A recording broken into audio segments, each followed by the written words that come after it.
Welcome back, everybody. So here we got a lot growing on. So here I have some of my sweet corn. It came in. I got one actual corn coming in over here. This one on this side I don't think actually set, but we'll see how that one turns out. So I believe we got two of those coming in. What I do is I kind of help it self-pollinate. I grab the male flower, just kind of sprinkle it on the female. That pollen gets in there. It usually works pretty well to really get those to set. These candles have been in the ground here for about 4 months. Now it has been getting well over 110, 115, and as crazy as it sounds, I've actually had to pull back on the watering because they've actually, a couple of them started to split. I already ate those, they were pretty good. But they started to split at the bottom here. See this one here? See it's starting to split a little bit? See that? Right there? So we're gonna go ahead and take this guy a little early, but they're actually getting too much water. So I've had to actually pull back on the watering these every other day kind of thing. But they do really well, even when it's just so hot. I mean, I'm just already pouring in sweat. It's 8 o'clock in the morning. They do really well. As far as like, I have a gourd that I put in at the same time. These ones right here, these little mini gourds. And you can tell they have the larger leaves. They're not doing as well. They'll probably die back here, and my cantaloupe will just grow over. My watermelons aren't there yet, but they're producing a lot of flowers. Usually with my melons, it's probably when it starts getting a little cooler, they start getting a little more established. They are really getting long. They are really starting to do well here, but they're not there just yet. My squash just keeps on producing. There's one right there. There's one over there. We got a few limes coming in. We got these semi-sweet limes, and they're doing pretty well. This citrus, I honestly haven't been watering it that much. I've been trying to save my water for everything else, but it's still doing really well. We're having some limes come in now that it's about 3 years old. It's actually starting to do really well. A rabbit almost ringed the bottom of it, so it almost died on me when I first got it, but that's healed over and it's doing amazing now. So the native corn here, my gem glass corn, my blue corn, they're really popping off, doing well. You can see just some of these are really getting good size. This one here, you can feel it's pretty thick all the way to the end. This one really set. They do really well. Same again, it's been about 4 months. And what I've noticed here is actually I didn't plant it deep enough.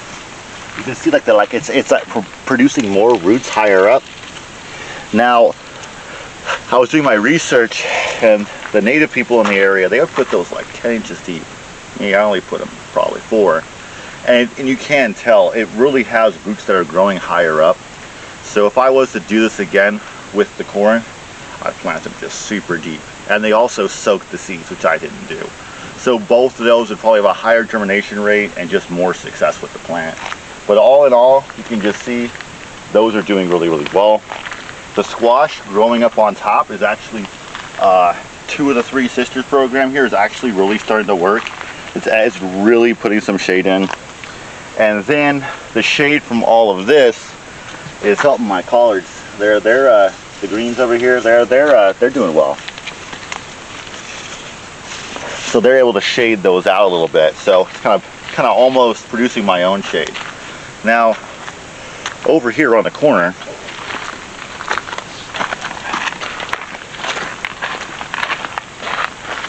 this is what the corn looks like when it's mostly in shade here almost. See how it's just all stubby? That one's kind of trying to produce something, but it looks all just miniature like this. It's probably till noon. It's probably getting shade, so it's not in blazing sun all day, and it really did take a toll, as it just did not grow. It just was really stunted. So corn and shade just don't mix. They like just scorching sun. It's a toll. This has the exact same everything, amount of fertilizer, amount of water. It just does not work.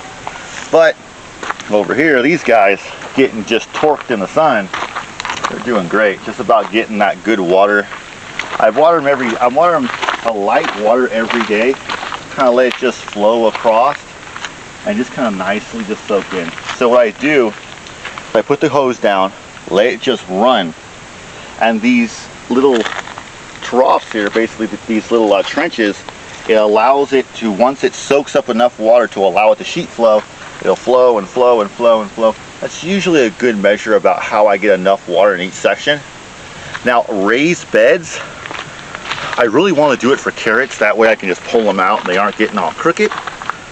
But it's not working out the way I would like it. So basically what happens is you put a little bit of water, and if you put too much, it just flows out the sides.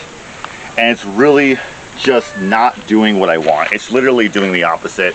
It's allowing too much water to escape and letting it dry out. Which is okay for these watermelons because they're just thugging it out. They do pretty well in the heat. But even over there with my, these guys over here, my sweet potatoes, if I get any amount of water in here worth anything, it just won't soak. It just wants to just come out the bottom after a little bit. It's not really working out the way I would have thought. What I'm gonna do is take all the raised beds out, just do a big old trench across the ground. Like when I had too much water with the monsoon rains, what I did is I just let this out and allowed the water to fill up this entire trench all the way down. It filled up, it soaked in. I can't do that with these raised beds. And even when it is getting a good rain from the monsoon, it just kind of soaks out through the bottom. Raised beds in the summer in the desert, I'm not really thinking it's a great idea. Maybe in the winter time where it takes a lot less water and you really are, you know, just want some good little soil, maybe. But summertime and how much water I have, it's not working out. So I was thinking, was it the Edge of Nowhere Farms is an Arizona based, and they do a lot of farming, they do a lot of trees, and they were talking about basically there wasn't enough, they didn't get enough chill hours for the trees this year, and I really think that was the case here. So I didn't get a lot with all of this side over here, but these pomegranates have been doing really well. A lot of the monsoon rains had them kind of split in the bottom, so I just chowed down on those things. They were delicious, but they kind of were a little sour. I have a few here that are still doing really well. So what I had to do here with my irrigation line that I have some holes in the bottom, I taped it up. And actually, as crazy as it sounds, with these pomegranates, it's been maybe a couple months. I haven't even watered them because it really is not working out. They just split. Honestly, these pomegranates really are just built for the desert. Like I said, if I was going to get anything over, it's going to be all pomegranates. I probably could just, you know, water these in the spring, water with the monsoon. You could probably water these once a month, and it would just do just fine. As far as the rest of this, they need a lot more water. So pomegranates, definitely the way to go. Still got some, you know, fist-sized ones, especially like here in the back. Just huge pomegranates coming in, and I'm pretty stoked. It did really well. I probably ate 20 off of this thing so far. They were kind of sour, almost had like a lemon to it, but still delicious. Really good in the morning for a good detox as I was watering. But yeah, literally these things need just a lot less water. Same thing with the watermelons. Once they get about 2 fists, you know, you really have to pull back on the water, otherwise they'll split too. So a couple things out here I've learned, you really just have to, when you start seeing fruit, you want to go all gung-ho to water it, but you really just got to pull back and just allow it just to grow, and allow it just a little bit less water.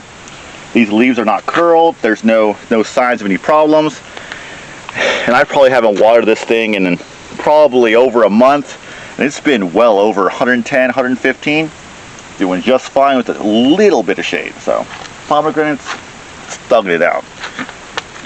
As far as like an apple here, this one here getting a lot of sun, it's getting kind of cooked, but it is producing 2 little apples down here, so that's cool. But you could just tell the difference between, you know, you have an apple tree right here, and then you have a pomegranate, and you can just tell the difference. This guy is just getting cooked, and then the pomegranate's just like, okay, I'm cool, and it's just doing fine. You know what I mean? So there definitely is a dramatic difference. And yeah, pomegranates, way to go. Had ourselves a road runner.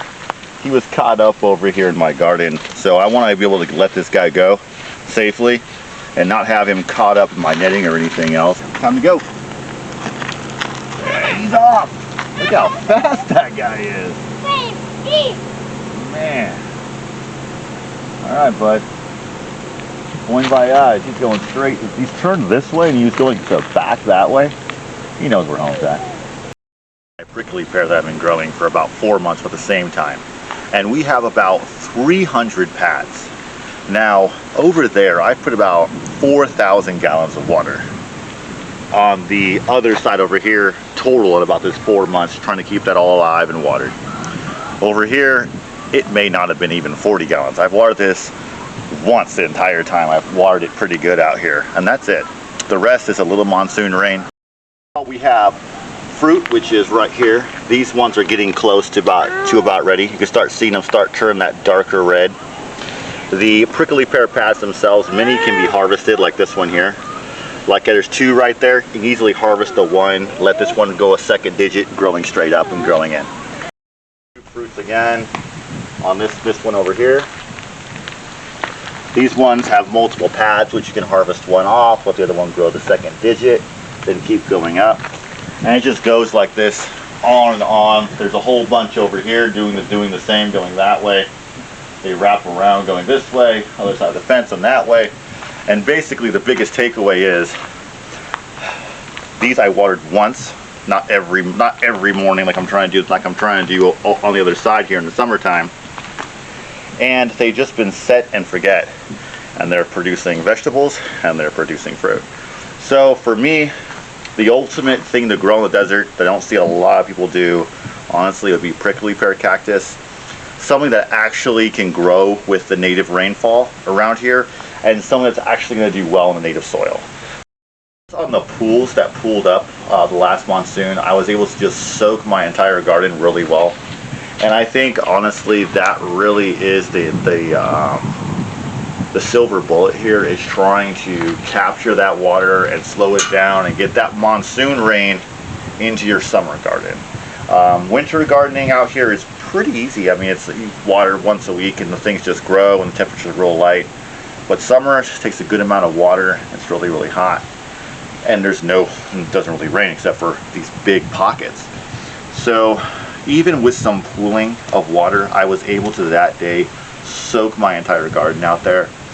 So I think, putting out more liners, figuring how to slow down, more ponds, more water capture, even this here, just getting some of that rain off of there. I think that honestly is going to be my biggest goal from now on, is not expanding my garden, but improving it. But as is right now, set and forget.